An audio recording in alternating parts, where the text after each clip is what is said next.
Before diving into this incredible story, remember to subscribe to the channel and turn on notifications. Here, every story has something to say, and you won't want to miss a single one. The suburb of Willow Creek, Virginia, exuded tranquility. The immaculate houses, manicured lawns, and neighbors greeting each other politely in the morning gave the impression of a place where everyone lived in harmony. But behind the perfect facades, secrets and resentment simmered. Margaret Collins, a woman in her 50s, embodied this underlying unease. Always impeccably dressed, her stern gaze and strained smile gave the impression that she was scrutinizing everything and everyone. She had strong opinions about what her community should be, and she often judged her neighbors, especially those who didn't fit her idealized image of America. That morning, Margaret watched suspiciously as the moving truck arrived at the house next door. A black man, elegant but unassuming, carried boxes into the house with calm efficiency. Margaret frowned. Who was this man? What was he doing here? She had never seen this type of neighbor in this neighborhood. Her imagination began to conjure up sinister scenarios. Perhaps he was dangerous. Perhaps he was planning something nefarious. Her heart raced as she picked up her phone. Every second of hesitation seemed to fuel her irrational fear.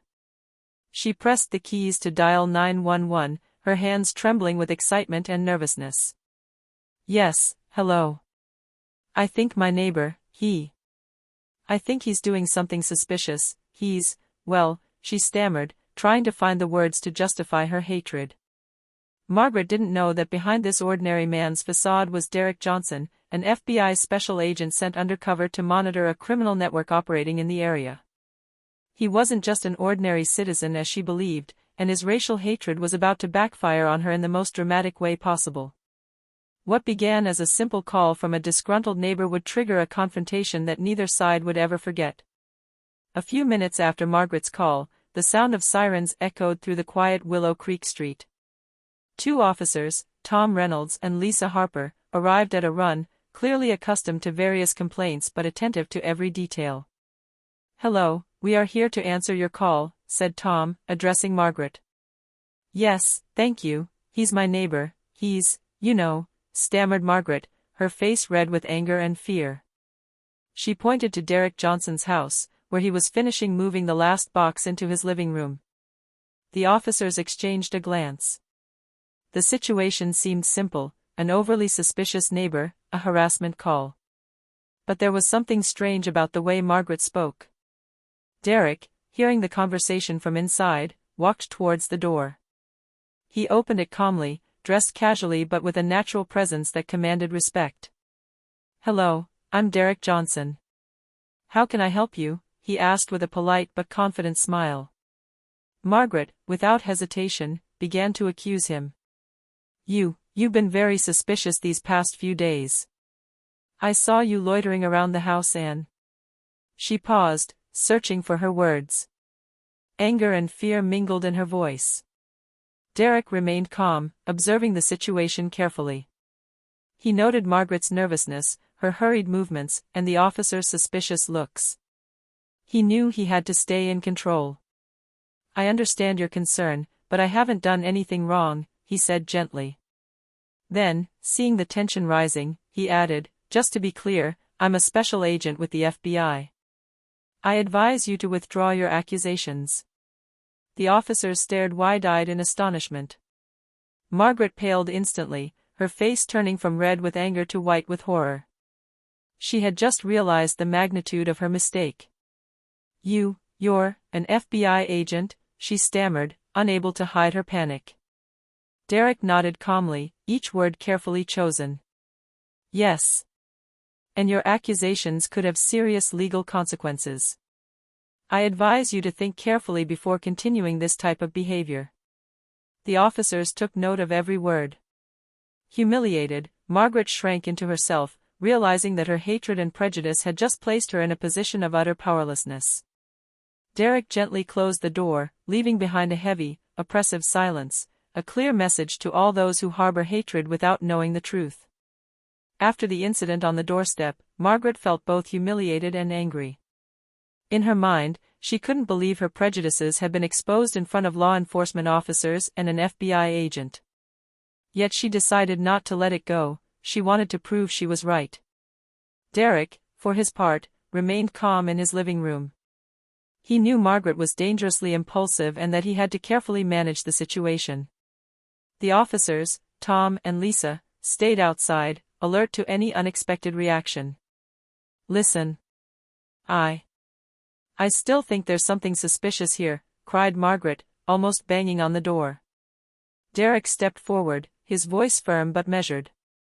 "Miss Collins, you are creating a serious legal incident. I have done nothing wrong. If you continue to make these accusations, you could be prosecuted for false accusation and harassment." Margaret's eyes widened. The word, prosecuted, echoed in her head like an alarm bell.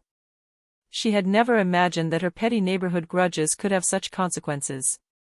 You're just a neighbor," she tried to reply, her voice trembling. Derek raised a finger, calmly but authoritatively. "No.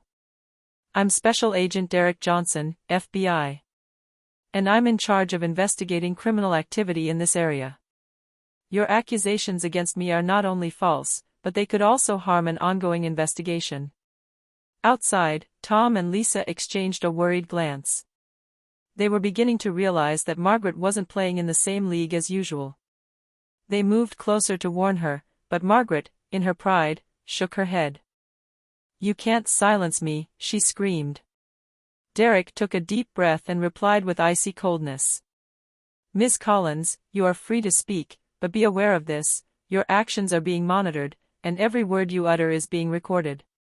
The FBI and local police take false accusations motivated by racial hatred very seriously. I advise you to calm down before this becomes an irreversible legal problem."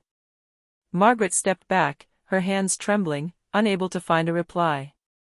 For the first time in a long time, she felt vulnerable. Derek gently closed the door, leaving Margaret alone on the sidewalk, facing her own shame. In this confrontation, the lesson was clear: blind hatred can turn against oneself, especially when one is completely unaware of who is in front of us. The next morning, Margaret Collins was still shaken. Her 911 call, her impulsive accusations, and her confrontation with FBI agent Derek Johnson haunted her mind. She knew she had crossed a line, but her pride still prevented her from fully admitting it. Meanwhile, Derek continued his work routine as if nothing had happened.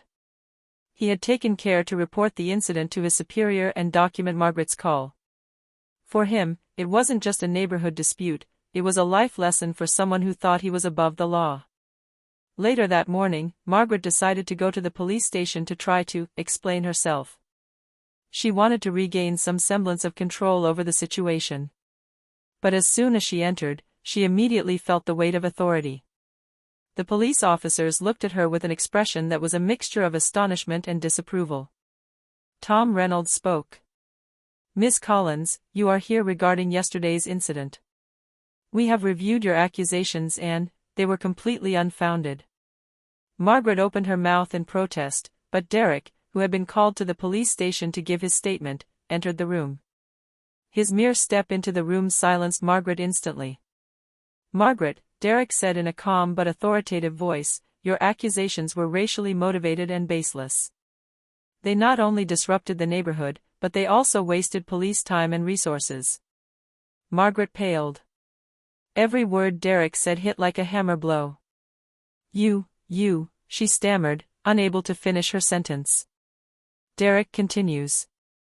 "I am a special agent with the FBI. Your actions could have serious legal consequences. But I choose to give you a chance to reflect and make amends." For the first time, Margaret felt a mixture of fear, shame, and regret. She understood that her blind hatred, impulsive judgment, and racial prejudices had led her to a situation where she was completely powerless. The officers, silent but attentive, watched her crumble inwardly.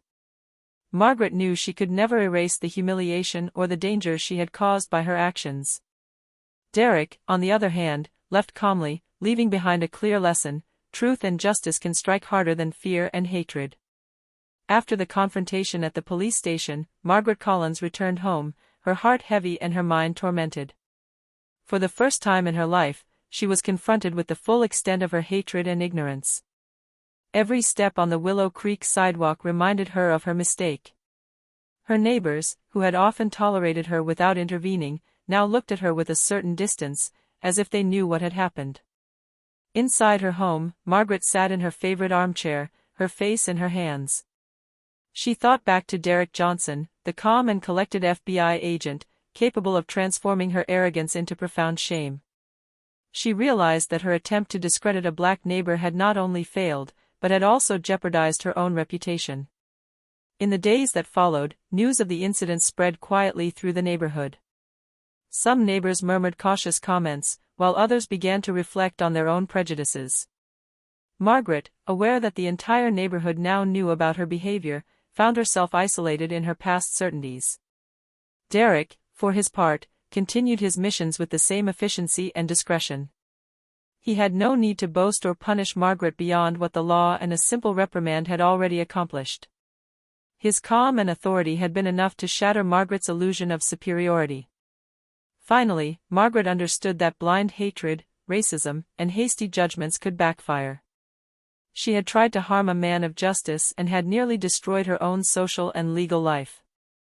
Shock and humiliation were her only companions now, and she had no choice but to reflect on her mistakes.